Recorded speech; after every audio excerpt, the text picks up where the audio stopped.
దేశంలో నిరుద్యోగ సమస్య రోజు రోజుకి పెరిగిపోతుందన్నారు మంత్రి కోమటిరెడ్డి వెంకటరెడ్డి. నల్గొండలో ప్రతీక్ ఫౌండేషన్ టాస్క్ ఆధ్వర్యంలో ఎంజీ యూనివర్సిటీలో నిర్వహించిన మెగా జాబ్ మేళాను మంత్రి కోమటిరెడ్డి ప్రారంభించారు. జిల్లాలోని నిరుద్యోగ యువతకు ఉపాధి అవకాశాలు కల్పించడమే తన లక్ష్యమన్నారు. జాబ్ మేళాని సద్వినియోగం చేసుకోవాలని, వచ్చే ఏడాదిలోగా ప్రభుత్వంలో ఖాళీగా ఉన్న 2 లక్షల ఉద్యోగాలు భర్తీ చేస్తామని అన్నారు. మహాత్మాగాంధీ యూనివర్సిటీలో ఖాళీలన్నీ త్వరలో భర్తీకి చర్యలు తీసుకుంటామన్నారు. వచ్చే నెలలో ఎన్జీ కళాశాలలో మరో జాబ్ మేళా నిర్వహించనున్నట్లు మంత్రి కోమటిరెడ్డి తెలిపారు. ఫౌండేషన్ నుంచి అందరికి లబ్ధి కూడా ఏర్పాటు చేశాం.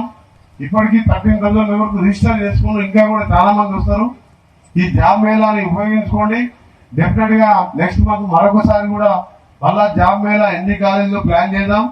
తెలంగాణలోనే కాదు దేశంలోనే కూడా ప్రపంచంలో అన్ని దేశాల కంటే ఎక్కువ అన్ఎంప్లాయ్మెంట్ పర్సెంటేజ్ రోజు రోజు పెరిగిపోతున్న సందర్భంలో ప్రతిరోజు మేము ఎక్కడికి వెళ్ళినా మన గవర్నమెంట్ వచ్చిన తర్వాత ఆల్మోస్ట్ 50% జాబ్ కోసమే వస్తుంటారు నా దగ్గరికి. మీరందరూ కూడా ఈ ఛాన్స్ ఉపయోగించుకొని దీంట్లో ఈవినింగ్ వరకు కూడా మీరు ఇంటర్వ్యూస్ కండక్ట్ చేస్తారు.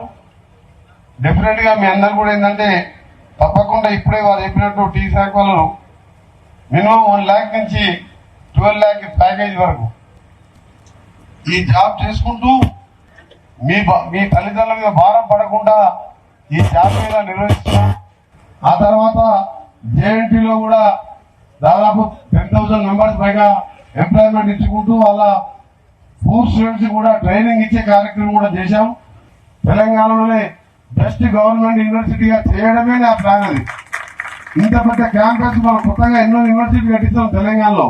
ఇంత పెద్ద క్యాంపస్ ఎక్కడ లేదు. ప్రతీక్ ఫౌండేషన్ నుంచి అందరికి లబ్ధి కూడా ఏర్పాటు చేశాం. ఇప్పటికీ 13,000 వరకు రిజిస్టర్ చేసుకుని ఇంకా కూడా చాలా మంది వస్తారు. ఈ జాబ్ మేళాని ఉపయోగించుకోండి.